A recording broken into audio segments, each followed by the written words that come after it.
Why, yes, I believe we shall. Oh, I got a live one here.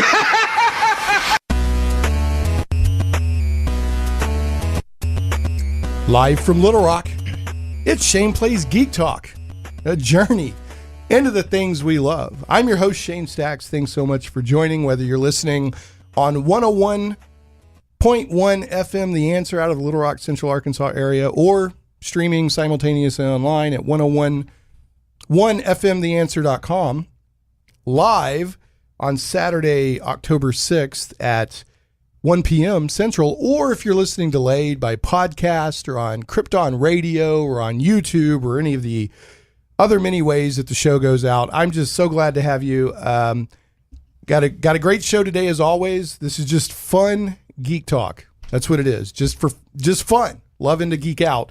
I do it live because I love live radio, but I also push it out as a podcast because I think podcasts are amazing. Sometimes I edit or add content to the podcast version, but there's benefits both ways because sometimes I have time-sensitive stuff I'll talk about on the live show. Another reason I like to do live is I like the show to be interactive. So if anybody wants to call in, they can call in at any time during the show and talk to me or my guest or whatever at 501-823-0965. That's 501-823-0965. And you can also tweet me at Shane Plays. That's ShanePlays.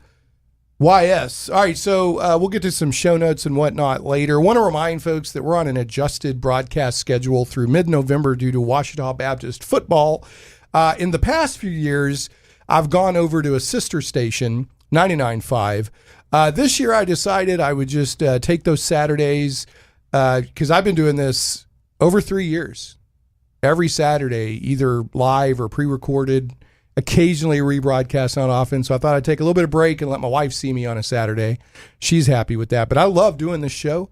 So starting mid-November, we'll be back on a normal schedule. But so for the next several Saturdays, sometimes you'll have me, sometimes you'll have Ouachita Baptist football. But either way, behind the scenes, you'll have the best engineer in this multiverse, Zach. What's up, Zach? Hello. Missed you, buddy, because the weekend before, right, it was pre-recorded, and then last weekend was football. Yep. I feel like I haven't seen you in forever. That's right, man. You're my buddy, so I gotta get my Zach time in. So speaking of the 2 weeks ago, the show was Judge Dredd in the Worlds of 2000 AD role-playing game with Morris of Ian World. We actually have a news item today talking about how that Kickstarter went. I've got a guest today, local cool geek dude, one of those folks I've gotten to know online but never really got to spend any in-person time with. Been trying to find a good weekend to get him on the show, and he could make it this weekend. Alex, welcome to Shane Plays. Hey, it's happy to be here. Cool, man. I know you had to travel a really long ways to get here today. So I know you said you're kind of in the area, so I'm glad. For some reason, I thought you lived in Conway. I don't know why I thought that. So no idea. Yeah, I don't know. I want to give a shout out to a listener. His name is Doug Gillum, and man, he interacts with me on Twitter a lot, and gives a lot of feedback. So Doug, if you're listening, give a shout out to you. Now I know Doug's in Conway, so maybe that's where I got mixed up. But Doug, I appreciate all the interaction you give me on Twitter. Alex can probably speak to this too. He does a lot of creative ventures, including a magazine he publishes that we'll be talking about today. And sometimes those little feedbacks kind of keep you going, like, oh, people are out there, interacting with you, and that feels good. So Doug, appreciate it, buddy. Just wanted to give you a shout out. So Alex, again, welcome to Shane Plays. I suspect this won't be the only time you're on, given the wide range of geek stuff you're in. Why don't you tell us a little bit about, and there's other topics we're going to be doing today, but why don't you talk to us a little bit about your magazine just real quick as a warm-up? Well, Cirsova Heroic Fantasy. So it's Cirsova. I always say Cirsova. Okay, Cirsova. Yeah, it's the Latin C. Okay, all right, Cirsova. Cirsova Heroic Fantasy and Science Fiction Magazine, something that I've been doing for about 3 years now, going on 4. It got started in part because I was getting into a bunch of old pulp writing and was like, wow, this stuff's really cool. Like, you don't see action stuff like this anymore. And I don't know if you're familiar at all with the sad puppies things that happened at the Hugos a few years back. I know a little bit about it. Yeah, not a lot, but a little. Well, there was a lot of back and forth over that, and there was a lot of straw manning, and I was thinking, it's like, man, with all the stuff that they're saying about these guys, maybe they're actually putting forward really great stories, for how hard they're being attacked. Right. But, it was kind of the same sort of milquetoast, boring science fiction that they'd been complaining about, just under different banners and with slightly different, political alignments from the writers. And I'm like, I want to take it a step further. I want to go back to the 30s, the 40s. Right. What some people will refer to, and it's not always an accurate description, is the pulp era of, absolutely. We're talking, I guess we could include like Robert E. Howard and Lee Brackett, some others, Edgar Rice Burroughs, right? That heroic. There's a style to it, and this actually, I'm going to ask myself a question. I'm going to ask you as a icebreaker question. What are you reading right now? One of the things that I'm personally finally reading right now, after hearing about it for most of my life, is the Lankmar Chronicles with Fawford and the Grey Mouser, which has that kind of pulp feel. Is it Fritz Leiber? Fritz Leiber, yeah. The funny thing I tell people about Fawford and the Grey Mouser is it was a rebooted series. Oh, was it? Yeah, there's the old stuff that's most of it's anthologized in what is now volume 2. Yeah. But he'd written a bunch of pulp stories from the 40s and 50s in the magazine that Campbell had. I can't remember the name of it off the top of my head, but it was one of the ones that he was trying to compete with more weird science fiction, weird fantasy with. But years after that, those had been written, he put out an anthology of those old pulp Fawford and Grey Mouser stories, and those were popular enough. He started writing them again. Yeah. And those newer ones, to me, they're not quite as good. They have a more cynical tone and feel to them, and it's sort of getting into the new wave stuff of the 60s and the 70s where you got the darker, grittier fantasy. Elric. Yeah. So, okay, I have an expert sitting in the chair. Is it Elric of Melnibone or is it Elric of Melnibone? Pretty sure it's Melnibone. That's okay. The little accent mark on the E. We're talking about Michael Moorcock, of course. Okay, well, I don't want to rabbit hole too far off into there, but that fun action adventure Conan or Conan, however people want to pronounce it, Solomon Kane, Eric John Stark, John Carter of Mars. That's the kind of stuff you're wanting to publish and are publishing with Cirsova. Yeah. Okay. Cool. Well, we'll get more into that a little bit later in the show. And so the icebreaker question I'm going to kick at you is: so what are you reading right now? This is going to be kind of out of left field, but I'm in the middle of Winston Churchill's History of the English-Speaking Peoples. Yeah. Just a little light reading. Yeah, So tell us a little bit about it. Well, it seemed kind of daunting because it's like huge. It's 4 volumes, but it's a really good, well-written, quick people's telling, if you're into the action of like what was going on, who was the king, who was killing who was going to war with what and why, it's great. It's fantastic stuff. And now, did he write that before or after he became Prime Minister? Do you know? He wrote it over a number of years, and they're in footnotes that even point out it's like, this is a comment that I wrote before World War II. The reason I'm asking, I'm wondering how much, because that obviously gave him a great understanding of how cultures interact and people interact and warfare, and I wonder how much of that informed his decision making during, especially the Battle of Britain and things like that. Yeah, he's a brilliant scholar. Everybody just sort of thinks of him as like the one-liner quip guy who was in control of Britain during World War II. But no, he was an amazing guy. He was an amazing guy. So, and he was an amazing leader during World War II. So, all right, well, that's cool. I do read some nonfiction. A lot of the nonfiction I've read for the past couple of years has been the history of gaming and a lot of stuff from like John Peterson, Playing at the World, and Mike Whitwer. Empire of the Imagination. That's kind of where I'm at right now. And the last decade, for years, I really got into the history of like Christian thought and textual criticism, which is like an analysis of like, does the Bible really hold up? And so I go through phases, but that's really interesting stuff. The other thing I'm reading right now as an audiobook So I'm not really reading, I'm listening to it. That kind of bugs me when people say they're reading something and it's an audiobook because it's a different things happening in your brain. But still, that's just a personal soapbox. Is not use of weapons, Player of Games by Iain Banks. Have you read any of Iain Banks' culture stuff? No. It's freaking amazing, man. It's really, really, I hate to use this word because I sound like a prat, but it's sublime. His culture stuff is really sublime. But okay, enough of that. I'll do some show notes real quick and talk to Zach, and then we got some news. We got geek news to go through, which will be really cool. Okay, so here we go. Here's the show notes. Show notes and links. If you're listening to the broadcast or the podcast or Krypton Radio or a delayed archive version of the show, will be up at shaneplays.com. That's ShanePlays.com.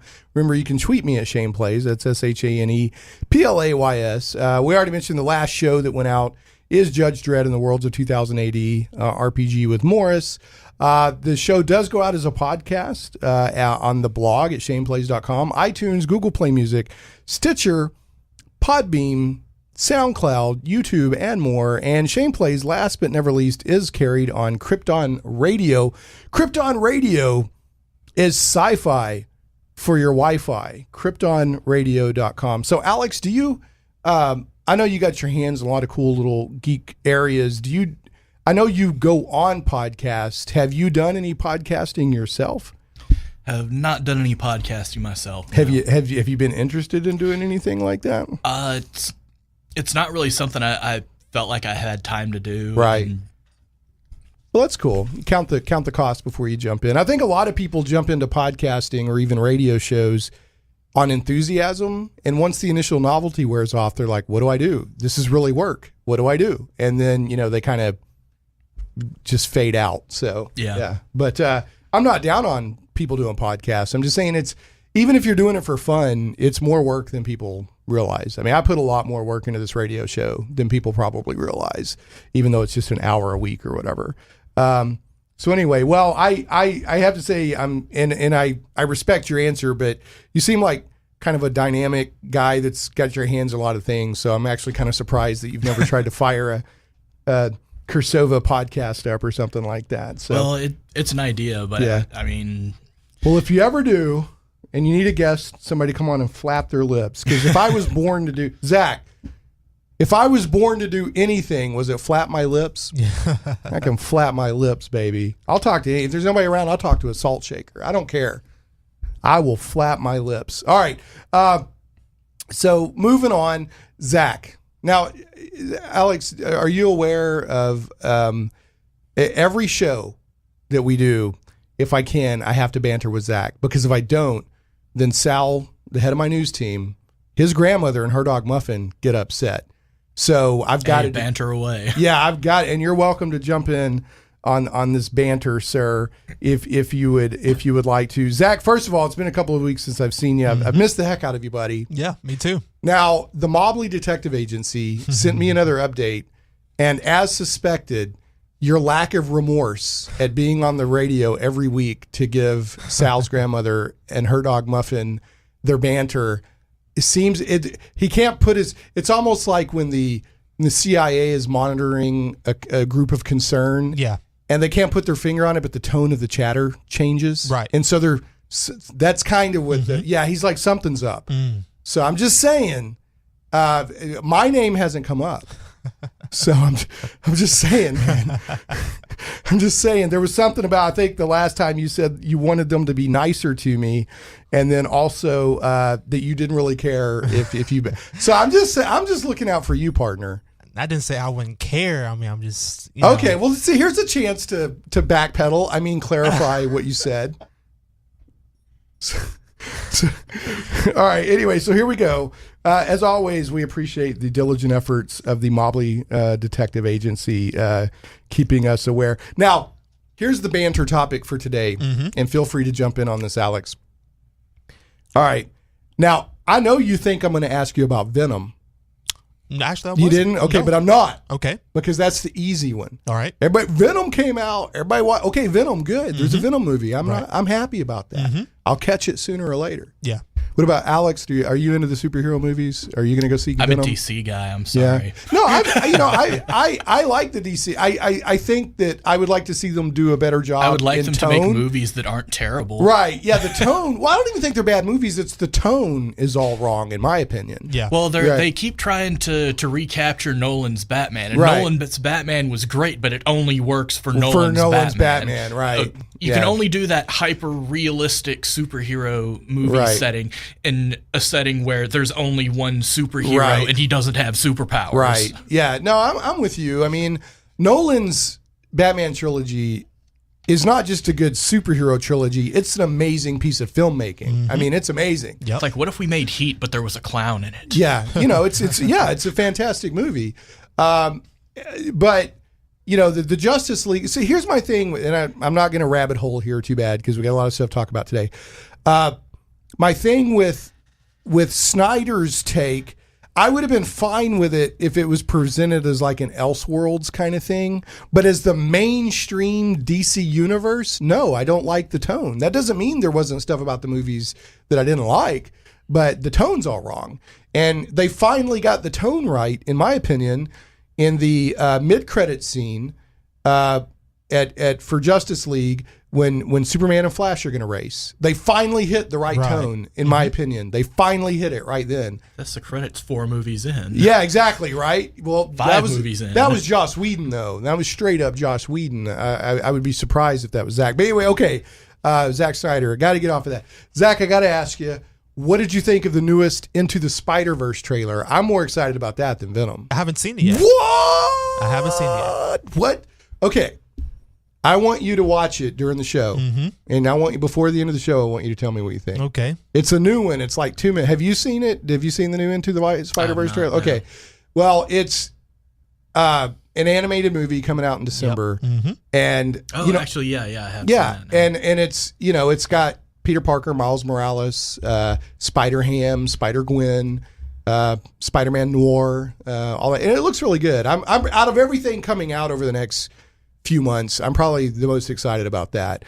And I'm pretty much looking forward to Aquaman. Yeah, I'm down with Aquaman. So anyway, okay. What about you? You looking forward to Aquaman, Alex? Nah. You were into the DC movies. Really, the big thing I'm looking forward to from DC right now is the new Batman and the Outsiders run that Brian Edward Hill is going to be on. Brian Edward Hill is an amazing writer. He's a solid dude. He's too. cool, man. That's not something that you're seeing a lot in comics right now. He's cool. He is very responsive on Twitter, and he's a cool dude. And in fact, somebody a day or two ago was trying to give him a hard time for talking to anybody. And he's like, as long as people are civil, I'll talk to anybody. I'm not going to not talk to somebody because of their politics or whatever. He's his own dude. And he's very, very, his run on Michael Cray has been good. His run on Detective Comics was good. He's a good writer. I like his take on things. Yeah. So, and he's cool on Twitter. Super cool. And I'm a huge Batman and the Outsiders fan. Me too. So like the one guy that's like in the industry today that they could hand that book to, I'd be like, I have no worries about it now. Is him. Yeah. Well, he basically, and again, man, boy, we are rabbit holing. He basically used his arc on Detective Comics to set it up because he brought Jefferson. People are finally going to get the Outsiders that's led by Black Lightning that they've been asking for since the 80s. I love the Outsiders. So anyway, okay, moving on. Remind people again about the football schedule. There will be no Shane Play show next week. There will be one on the 20th. And speaking of D&D history, it'll be Michael Whitwer and probably John Peterson. There's this Art and Arcana book coming out where they've gone deep into the history of the art of D&D. So that'll be that. Okay, let's go ahead and get one or two news items in before the break. Zach, go ahead and turn on the super secret microphone in the newsroom and see what Sal and their crew are up to. Woo! There they are, working hard on Saturday. Folks, remember, for every $1 of support the Shane Plays Patreon gets, the news team gets a penny an hour raise. I mean, that's a win-win for everybody, right? Nobody loses there. So, okay, probably the biggest mainstream geek news anyway, that that's coming this weekend, if you're listening live, is of course tomorrow is the premiere of the new season of Doctor Who. Alex, I don't know if you're I don't know if you're a Whovian or not. I am. I like classic and new Who. I've always been a Doctor Who fan, but of course this is the season where they're introducing Jodie Whittaker as the first female Doctor. So I've said before, I'll say again, for established canon, that's a load of bohunk BS because Time Lords, from what I understand, don't change gender, but they're doing it. So I just hope they do good storytelling. So they've broken other canon for storytelling reasons. So that's all I'll say about that. Everything I've seen about it, I think it's going to be pretty good. I like the companions. Jodie Whittaker, they didn't try to sex her up, which you don't sex up the Doctor. So I'm willing to give it a chance. The only thing I don't like, and if the season has a lot of stuff like this in it, I won't watch it all the way through, is they did a teaser trailer a few weeks back where there was this huge glass ceiling, like a big cathedral, glass ceiling, right? And it shatters. And then she looks at the screen and goes, oops. And if there's a bunch of stuff like that going on, if they just use this as an excuse for a bunch of feminist snarkiness, I won't watch it. But if they do good storytelling, then fine. So that's kind of where I'm at on. But anyway, tomorrow on BBC America, they're going to simulcast it at the same time it premieres in England at 1:15 p.m. So tomorrow, Sunday, October 7th, 1:15 p.m., BBC America, and then there'll be an encore later that evening on BBC America at its regular Sunday PM time slot, which they haven't said what that is yet, best I can tell, which is kind of weird, but there you go. So Alex is like, he's like, a silence that roars? That's Alex right now when I'm talking about Doctor Who. Do you have any thoughts, good or bad, that you want to share on Doctor Who? I'm not really into the whole Doctor Who thing. Okay. I enjoyed Eccleston, but that's about it. Yeah. Fantastic. Wasn't that his catch line? I think fantastic. So, I don't even remember. Also, there's a Fathom Events this week on October 10th and 11th, and it is here in the Little Rock area, like the Breckenridge, where you can see the premiere in theater, which I might have to do that because I'm super busy this weekend working on a book project with Matt Barton we got to get turned in, so I may not even get a chance to watch that. So anyway, so check that out. And then I want to give an update on the Judge Dredd and Worlds of 2000 AD RPG Kickstarter, and then we will get to a break, get back to a little bit of more news, and then talk with Alex about Cirsova and whatever else he has that he would like to talk about. So the Kickstarter for Judge Dredd and the Worlds of 2000 AD role-playing game with Morris funded in 9 minutes. 9 minutes. So, Morris was a little nervous that, hey, people know Judge Dredd, but people don't really know, in America, don't really know the different worlds. I don't know how, and it just blew, and I thought it would. I remember telling him, I said, dude, you're going to fund. But it is up. He originally wanted $9,800. Now, the main thing is in pounds, but converted to dollars. He originally wanted just shy of $10,000 or just under $10,000. They are up to $136,000, almost $137,000, and they still got 19 days to go. So I think we can safely say this is an unqualified success, and I'm in. It sounds fun to me.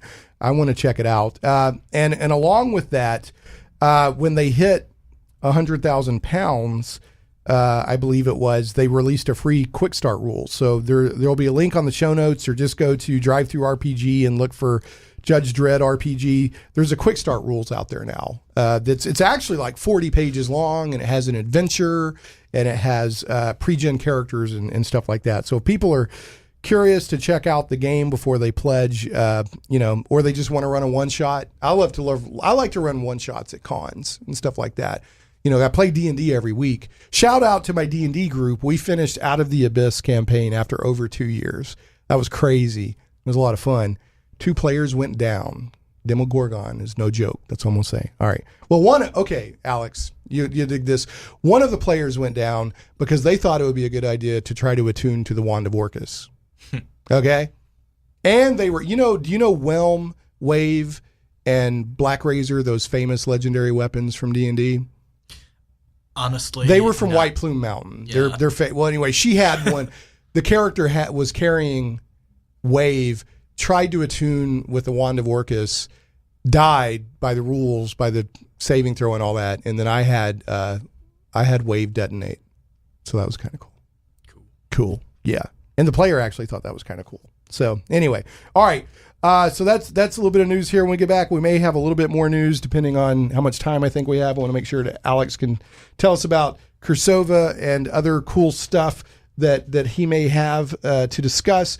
But we're going to give love to a sponsor, and then we'll hear from Troll Lord Games, and then we will be back. So here we go. Comic book lovers, head to Michael Tierney's local comic book stores for the newest books on the shelves, plus a fantastic selection of back issues. Visit the comic book store on Treasure Hill Road in Little Rock, and Collector's Edition Collector's Edition is my stomping grounds. So that's because it's on the way home. That's why I go in there a lot. JFK Boulevard in North Little Rock, and don't forget to click on over to thewildstars.com. Speaking of the Wild Stars, I've got a Cirsova Presents publication here of the Wild Stars. So we're sitting right here in front of me. So you're no stranger to Michael Tierney, Alex. Nope. So, I've been shopping with him since 7th grade. Yeah, I walked into his first comic book store when I was 7th grade. Anyway, all right. Michael Tierney knows comics. In addition to being in business for nearly 4 decades and publishing his own comic book series, The Wild Stars, for almost as long and still going, he has written multiple columns for comics magazines, is an Overstreet price guide advisor, and Michael is also the author of the wildly successful, high-quality 4-volume labor of love, the Edgar Rice Burroughs 100-year art chronology. Have you looked at that yet? It is amazing. It's way amazing. Yeah. Words just cannot describe how impressive that is. For like 2 or 3 years before that thing got published, he would show me what he was working on, and he stood his ground in how he wanted it published. And he finally, got the right publisher in Chenault & Gray. All right, remember, for all of your comic book needs, with friendly service, make sure to visit the comic book store on Treasure Hill Road in Little Rock, Collector's Edition on JFK Boulevard in North Little Rock, and thewildstars.com to learn more. Tell them Shane Plays sent you.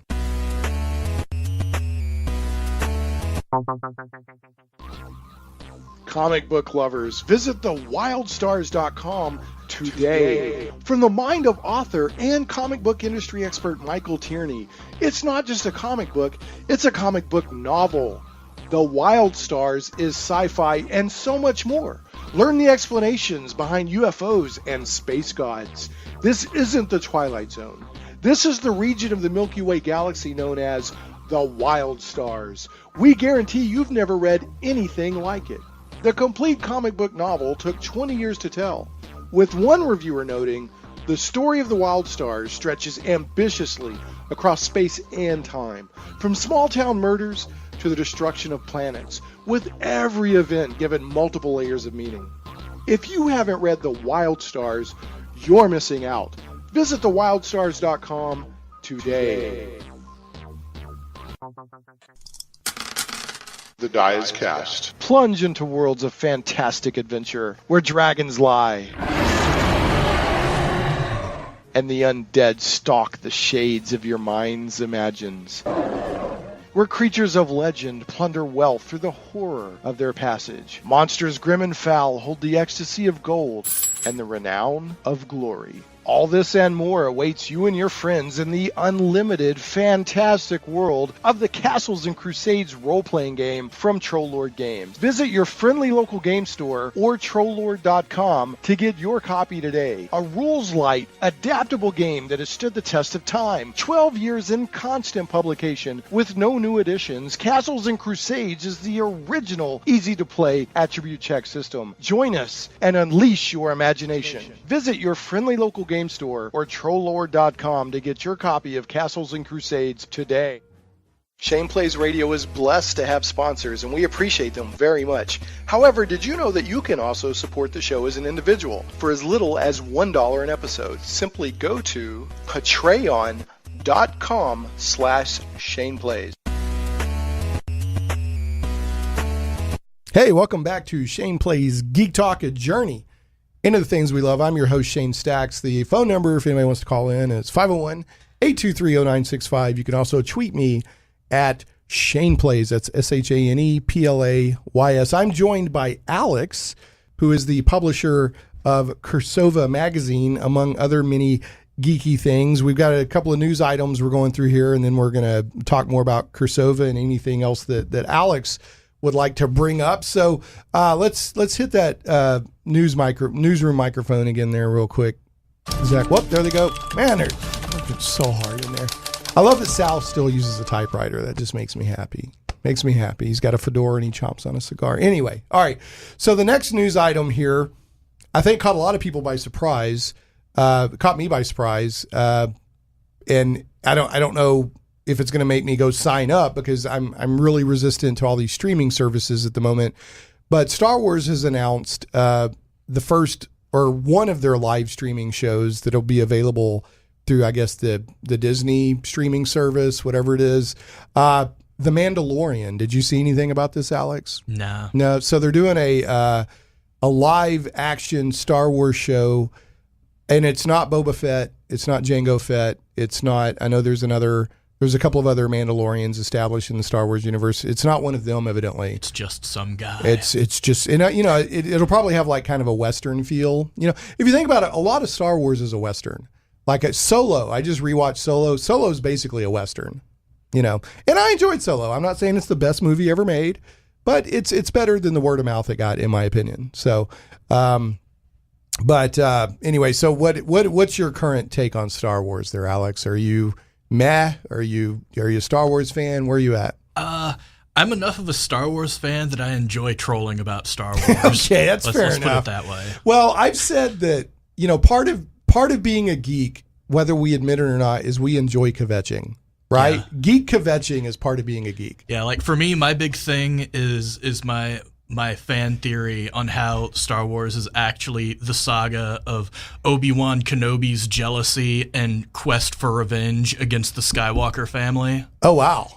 He is actually the main villain of Star Wars, and all of Star Wars is just about why he hates the Skywalkers and the fallout from his plan to get revenge against them. So it must be incredibly subtle and Machiavellian, right? Because it's all very okay. I mean, he sets himself up as sort of, you know, the wise mentor figure to the guy he hates' son, and then has the guy he hates kill him right in front of him. Sets father against son. Yeah. No, okay. Just, you know, I can see that from a Machiavelli. I mean, why would you lie about having been Anakin's best friend? You guys weren't friends in the prequels. Yeah. Well, yeah, I don't. All right, so I can see it. I can see the case from a certain point of view. From a certain point of view. Yeah. All right. Why would you lie to me? I didn't lie from a certain from point a of view. certain point of view, you naive waif. All right. Anyway, I consider myself a Star Wars fan. Like some people will hang in with their favorite football team no matter what, in the good and the bad. That's how I am with Star Wars. I hang with Star Wars in the good and the bad. Yeah. I've defended the prequels on certain levels, not on every level. I like the new stuff. I loved The Last Jedi. I know it has a lot of hate on it. I thought The Last Jedi was an amazing movie, but I can see why some people don't like it, you know, because Rian Johnson went off the reservation with The Last Jedi and he confounded expectations, and I get it, I get it. But anyway, I'm not into football. I'm not into sports, but I have a certain understanding of what it's like to support a team that, is getting pounded on. And, and it's sort of the way, like, when during the offseason, you'll talk about what the team could do if they can get this draft pick. Exactly. It's like, what are the opportunities that they could have had? Like, like, I would have loved to have seen The Force Awakens be like Enemy Mine with, Phasma and Poe crash on a planet and they have to work together. That'd have been cool. Well, at the end of Force Awakens, this is why I like The Last Jedi so much. I wanted them to fail and not blow up Starkiller Base. Right? I wanted to get up to, and then nope, we didn't do it. And then that sets a whole different tone for what's coming next. But instead, they basically retold. But anyway, let's move on. Yeah. So, okay. Are you a board game player at all? Absolutely. Okay, so do you like the Nintendo Switch by any chance? I've not had a chance to play the Okay, Switch it's a nice console. Asmodee, a lot of their digital board games are now coming to Switch, including, let's see here, and this is courtesy Gameosity. Looks like Jessica Fisher is the byline. and she's young and writing for a blog. So she has, what color is her hair? Purple. Just got to point that out. She's got purple hair because that's the thing. Purple hair or blue. Okay. So I'm not, she might be a nice person. I'm just saying I can't help notice trends. Right. So, okay. I'll probably get in trouble for that one. All right. So some of their most beloved titles are coming to the Switch, including Lord of the Rings, Living Card Game, Pandemic, Munchkin, Catan, and Carcassonne. So those are some pretty heavy hitting names to, that's not minor stuff. Those are some of the bigger titles in their repertoire or whatever. But anyway, looks like this stuff will be coming out in 2019. If I'm reading right. No, some of it will be coming out they say holiday, but let's be honest, it's the Christmas season because that's what most of the money's spent on. But just to be nice, I'll say holiday. Holiday 2018. Which holiday? Thanksgiving? 4th of July? No, Christmas. I'm sorry. Okay? I'm going to get in trouble for that one too. Okay. Holiday 2018. Well, this stuff will be coming out for there. I think, I'm kind of surprised they're doing Pandemic, but that's pretty cool. Of course, Catan's almost a given these days. That's like the new Monopoly, right? I haven't played this Lord of the Rings Living Card Game. All right. And then finally, moving on, are you into computer role-playing games, Alex? Like Baldur's Gate or any of that stuff? Pool of Radiance back in the day? Any of that? Some. Okay, so Brian Fargo, who's a really big name, they just released Bard's Tale 4, which is a pretty big deal. Pathfinder Kingmaker is out now, and it's doing well. By the way, Chris Avallone, I want to give a shout-out to him. Matt Barton and I are working on a second edition of Matt's Dungeons and Desktops book, which goes through the history of computer role-playing games. Chris Avallone wrote the foreword for us, and so I want to publicly thank Chris for that. And then also he was heavily involved with Pathfinder Kingmaker. Well, anyway, Baldur's Gate, 1 and 2 are huge, well-remembered, fondly loved computer role-playing games that combine a love of video games and D&D together. Well, Brian Fargo trolled Twitter a couple of days ago and said, I happen to know who is working on BG3. So, of course, what happened to the Twitterverse? It lost its flippin' mind. So that's all he's saying right now. But anyway, so that's the last news. If I had that many followers, I couldn't help but troll people, man. I'd have to, Alex. I'd be like, I know who's working on BG3. And then after everyone, like, well, nobody is. That's who's working on it, right? Or I'd be like, I like this. Here's one of my favorites. Hey, Zach, I bet you $10 I know where you got your shoes. You want to take me on that bet? Go ahead. You got them on the floor. You owe me I got to troll people with cheesy crap like that. I can't help it, Alex. It's just part of who I am, right? There's people, if you go to New Orleans, like on Bourbon Street, they'll come up to you and hustle you like that. They'll be like, I bet you $10 I know where you got them shoes. All right, you got them on the street. So anyway, all right, that's the news. I want to talk a little bit more about Alex's heroic fantasy and science fiction magazine. That as we talked a little bit about at the beginning of the show, he's wanting to get stuff out there that's more like the and pulp isn't always the right word, but that kind of action. I'll probably get in trouble for this. Minnerman, right? Kind of. I don't know how would you explain it? Yeah. I don't want to put words in your mouth. Yeah, that's one of the reasons why I try to find examples of authors and stuff rather than just saying we're looking for pulp, because I mean pulp is just the medium. It was right because it was printed on pulp paper. Yeah, right? And it doesn't even encapsulate stuff from the period. You had the digest stuff that Campbell was doing with Astounding, which technically wasn't pulp, even though some people think of those as pulp writers. And some of those writers did sell stuff to the pulps. They sold them in both places. Well, like here's looking at, and this is issue number 9 for fall 2018, which I was more than pleased to kickstart. And because I think it's, one, I think what you're doing is cool. But two, a lot of what I do with this radio show is if people in Arkansas are doing cool geek stuff, I try to help them out. But what you're doing is really cool.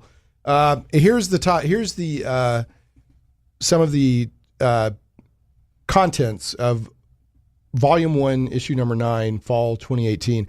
You've got novelettes of revenge and intrigue, All That Glitters by Paul Lucas, and The Orb of Zarkax by Xavier Lastra. Right there. I mean, I'm hooked. The Orb of Zarkax. Heck yeah. That makes me think of like Jack Vance or something. It's actually a very Vancian story right there. I love Jack Vance, man. Yeah, great stuff. All right, so the fairy, and then there's Swords of Swords, Stars, and Suspense. If that doesn't capture that feeling, right, that kind of, like you said, astounding stories or amazing stories, or well, go ahead. One of the big things that we're kind of based on stylistically is Planet Stories, which was really the last sort of holdout of the classic adventure science fiction. Do you define Planet Stories as like John Carter of Mars, or? Well, those are the sort of stories that they sometimes would run, but Planet Stories was the name of the magazine. Okay. See, I don't even know this. Yeah. Yeah. I'm getting a history lesson. When things were sort of starting to move more towards hard and serious science fiction, and people were splitting the sci-fi and fantasy genres apart sort of for the first time, Planet Stories was still running the whole people with swords fighting wild aliens on Mars in the same magazine as the guys with the spaceships and technical problems. But you'd get a wide mix of stuff. Like you'd have detective noir stories that were set on Mercury or something like that. I love that. I love stuff like that. And one of their biggest writers was Lee Brackett, who I'm going to look him up right now because I am not familiar with Lee Brackett. So is it you might know her as Leigh? Yes, you might know her as the woman who wrote the first draft of Empire Strikes Back. Okay. And, you know, in one of her stories, the twist is basically that Darth Vader was a sexy redhead lady. Well, that explains why Obi-Wan hates this guy, because she spurned him. Yeah. See, there you go. And Black Amazon of Mars, you have this guy who's this warlord of the North who's got this army of barbarians that's threatening civilization, and he's just going around in this huge, imposing suit of black armor. And in one fight, he gets his helmet knocked off, and bam, there's a cute chick underneath. Right. All right. Well, so that was, which I guess later informed her idea for Darth Vader, or this was before the twist was in place that Darth Vader was going to be his father. This was back when the twist was just that Luke had a sister. Well, here's the thing. I have to say, you can say whatever you want about Star Wars. The twist that Darth Vader was Luke's father is one of the best reveals in pop culture, right? I'm not saying it's the best in literature ever, and it's very soap opera, and it's all that. But I can't think of much other stuff that went off like a bomb in pop culture like that did. I mean, I got to give him props. It was big. Yeah, it was big. You know, and I've heard anecdotally that the actor under the costume wasn't saying those lines, so that he didn't even know. And then he originally delivered the line that he killed his father. Right. Or that his Yeah, so, okay. Anyway, I'm looking at Lee Brackett right here. She's definitely, just looking briefly, she's definitely one of those unsung heroes of... Oh, her stuff is amazing. Yeah, I need to go check that out. That's one of the reasons why I like doing this show and talking to people. Here's an example. My friend Matt Barton, I was watching his show, and they were talking. He was interviewing Josh Sawyer, I think, was one of the people behind Baldur's Gate. And he said Vancian magic. And I said, what the heck is Vancian magic? And this was several years ago. I went and looked at it, and then I discovered Jack Vance. So, I love all the little, stuff that you learn by just talking to people about what they're doing. And, you might get a kick out of this. Vance himself was a huge troll. So by the last Dying Earth book, he changed it to say, actually, my system of magic is point-based. Oh, how funny. Yeah, just to mess with people. Yeah, because he was actually friends with Gary Gygax. Oh, that's too funny. So, yeah. Gygax totally adopted Vance's magic system for D&D. I mean, really kind of cut and pasted it in, to be honest. And this is actually a good segue for how I started doing the magazine. Yeah. I really can't get out of here without doing a shout out to Jeffro Johnson and his book Appendix N, The Literary History of Dungeons and Dragons. Which is based on Appendix N from the original Dungeon Master's Guide, right? From the 1E DMG. He went through all the stories and authors listed in Appendix N, did reviews of all the works listed, and put them out as a book. And around the same time he was doing those, because he was doing them originally as a series of blog posts, I was sort of using that as a basis for like, okay, this is an author I definitely need to check out. And I started grabbing things here and there, reading things that he'd been talking about, finding stuff on the edge that was outside of that, and just that excitement of finding those new stories and just how good that old fantasy was a big part of the energy that I ended up channeling into putting out Cirsova as a magazine. Right. Because I was like, surely there are still people out there who are writing these stories and they need places to publish them. Because so many of the science fiction and fantasy magazines out there just aren't really interested in that kind of fiction. Right. It's like, well, I think I think this applies to a lot of entertainment, TV, comic books, role-playing games in some cases. In some cases, these creators are climbing too far up their own butt and being too introspective.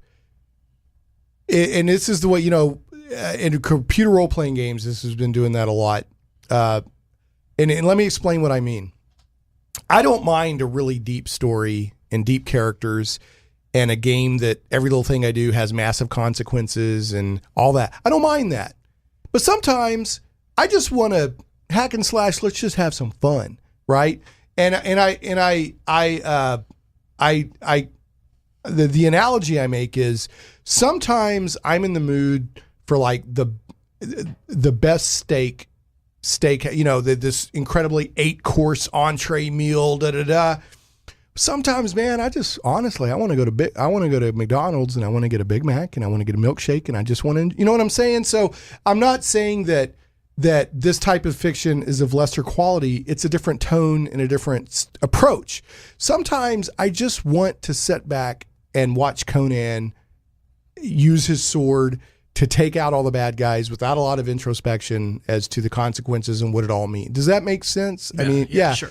Yeah. And so like everybody in all the entertainment right now, everything has to be so heavy and so, I don't know, like I said, navel gazing, morbid introspection. I don't know how you put it. And I don't want all of my stuff to be like that, right? Sometimes I want, and I don't want everything to be Game of Thrones. I don't want everybody conspiring against everybody to kill you know what I'm saying? There's a different tone I want sometimes is what I'm saying. So I'm glad you're doing what you're doing because I think a lot of entertainment takes itself to, it's forgotten that the word amusement, muse is to think. Awe means against. The very basic word amusement means don't make me think, right? Let me just enjoy myself. And again, there's a place for all kinds of entertainment and different levels of fiction.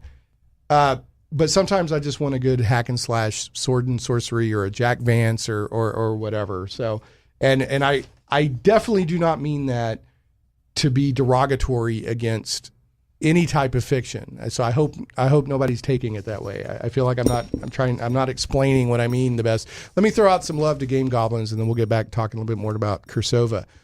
Some goblins are your friends. That was a spontaneous rant, by the way. So sorry about that. Some goblins are your friends.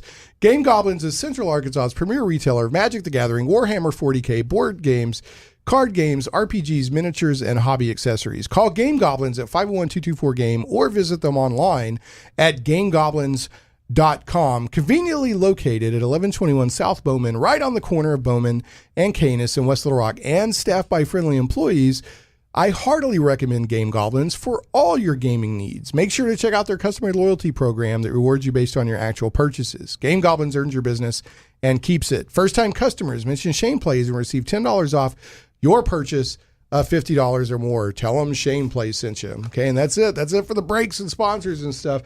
Do you ever get over to Game Goblins, Alex? I do sometimes, yeah. Yeah. So what do you... got got about 6 minutes left here. What are you playing right now? I know you're a D&D guy. Do you play, or you're an RPG guy? Are you playing anything? Right now, I haven't had a chance to really get into anything. My regular DM just moved a couple of weeks ago. So. Yeah. But on a regular basis, I play board games with my dad. We play those old strategy games like the old SPI. Do you play like Second Fleet, or do you play any of those games, those older war games? No, right now we've been playing an old obscure King Richard versus King Philip game, and we played that several times. Now we're in the middle of a tactical level from the 30 Years' War. Oh, that sounds really cool. Yeah. That sounds like a lot of fun. That's what Gary Gygax and them came out of. They were huge, like, war gamers for these, like, kind of obscure kind of games. I was going to tell you that I think this is issue 2.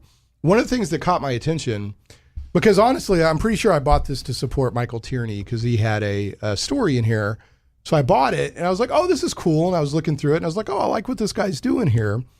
But what I really liked, which probably made me much more of a potential repeat customer, was you put this little scenario in here for D&D called In the Belly of the Beast, which is, I think, a second edition adventure where you're literally going through the digestive system of a huge whale.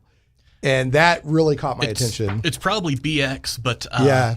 Oh, is it BX? Yeah, it's BX. But I'm about to run BX. One of our regular authors, Skylar Hernstrom, who's sort of one of the fan favorites. In fact, that was his novella in that issue. Right. He'd do some one-page dungeons and stuff for us. He's a really cool guy. I love that stuff. And I'm really excited because we didn't have anything by him last year because he was taking some time off. Yeah. But we've got a new novelette from him that's going to be in next year's issue. All right. Well, I just want to say, and like, I'm not, I think you already have a great magazine. I'm just saying I wouldn't complain if every issue ended with some little 1-page fun little dungeon thing like that. So I'd like to be able to do some more of those, but it's just. Oh yeah. You got to find somebody to do it and the time and, it all costs. But yeah, I'm actually about to run, Keep on the Borderlands for my group in BX. So we just finished Out of the Abyss. After that, we're probably going to do Tomb of Annihilation. And in between, we're going to do that. And then I ran White Plume Mountain about a year or two ago for them as sort of an intermission. But we did that in 5th E. But this is going to be BX, straight up BX, basic expert. Yeah, it's absolutely my jam. Is it Holmes? Holmes did the Blue Book. Mulvey? It was Mulvey and Cook who did the BX. All right, we got about 3 minutes here. So I'm going to take about another 2 minutes for Cirsova. How can people get Cirsova and how can they submit to it? Like, what are you looking for? Well, if they want to get Cirsova, if you're in the Central Arkansas area, you can swing by one of Michael Tierney's stores. He has copies of all our issues at the comic book store on Treasure Hill and Collector's Edition on JFK. If you are not in Central Arkansas, we are available on Amazon. If you are interested, you can also Kickstart occasionally, right? We do Kickstart occasionally. We're looking at moving past that. But if people are interested in submitting to us, our submissions are currently open. You can find us on our website, cirsova.wordpress.com. Which I have to interrupt. That started as a blog for a gaming setting, right? And then Cirsova grew out of that. Yeah, right? Cirsova started off as a setting blog. I dusted off some old settings notes. I was inspired by one of the guys who is one of our regulars, James Hutchings, who does the My Name is John Carter verse adaptation of A Princess of Mars. He had a settings blog, and I was like, wow, this is really cool. I should dust off my notes and do that. Right. And I eventually burned out on doing that, but I kept the blog going as a D&D blog. Yeah. Yeah, world building is exhausting. There's certain people that can do it, and get energy from doing it. But for me, it's exhausting. Yeah. That doesn't mean it's not fun, but it's exhausting. It takes a lot of creative energy. To give out that is cirsova.wordpress.com. And Cirsova, just for those that are interested, what is the actual meaning of the word Cirsova? It was the name of the setting. this is going to sound really dumb on the radio. Okay, everything sounds dumb on the radio. The Cirsovan Empire was I don't know what that means. the portmanteau of the name of the tribe and egg or nest where they eventually settled and formed the empire. So it comes from the original. It's an artifact. It comes from the original D&D setting. Yeah, Okay, the magazine's cool. name is just an artifact of the setting. Okay, and it's Cirsova. All right, I got to get us drawn down. We got about 50 seconds here. Alex, thanks for coming on. It was a lot I've of enjoyed fun. having you. Love to have you back, just for general geekery. Zach, did you go watch Into the Spider-Verse trailer? I haven't yet. What? Been paying attention What to did this. you- Oh, man. Yeah. All right. Okay, fine. Yeah, we don't really have long breaks anymore, do we? Okay, I got to wrap up with a bad joke of the week. This is in honor of Doctor Who premiering again tomorrow. All right. Are you familiar with the bad joke of the week, Alex? They're always terrible. They're supposed to be. All right. Whovians, nice people as fan groups go, but they really have no concept of time. All right, that's the bad joke this week. Folks, remember next week, no show, but I'll be back the week after that. Thanks again, Alex. Cirsova Magazine. And Iain M Banks, you've written another sci-fi novel, The Hydrogen Sonata. What is the point of science fiction writing? My theory is it's the most important genre, and I include mainstream as a genre, because it's the only genre that is absolutely concerned, basically, with the effects of technological and scientific change on human beings, and human society, and human individuals. Nothing else can tackle that. In the old days, that didn't matter, because you tended to die in the same society you were born in. Nowadays, society changes around us so quickly that we need a literature that talks to exactly that problem. Should we be looking for 2 levels to your books? A lot more than that. 2 levels. Oh, that's a bit more ambitious. I think you can look for as many as you like. Some might actually be there as well. But the thing is, everyone reads a different novel in a sense. No one reads exactly the same thing. We all see the same film, we see the same images, but with a novel you have to make up your own images, and you also make up your own meaning, as it were. So if you can find more levels than one in my novels, that's fine and dandy by me. But do you set out with a message sometimes? And if you do, which comes first, the plot or the message? If I set out with a message, I'm not really... There might be a subconscious message, put it that way, not really a deliberate one as such. There's a kind of didactic purpose in the whole culture series, the science fiction stuff. The plot comes first. I like my plot, I like story. I'm quite a sucker for a surprise ending, actually, as well. Shane Plays Radio is blessed to have sponsors, and we appreciate them very much. However, did you know that you can also support the show as an individual for as little as $1 an episode? Simply go to patreon.com/ShanePlays.